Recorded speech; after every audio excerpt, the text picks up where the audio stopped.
আজকে স্বাধীনতা দিবস উপলক্ষে রিলেটেড কোয়েশ্চেন করলে ভালো হতো। তারপরে আমি এই বিষয়টা বলি,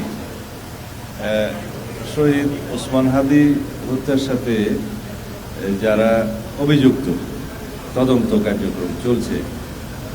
একবার চার্জশিট প্রদান করা হয়েছিল, সম্ভবত নারাজি দেওয়ার কারণে পুনরায় তদন্ত হচ্ছে।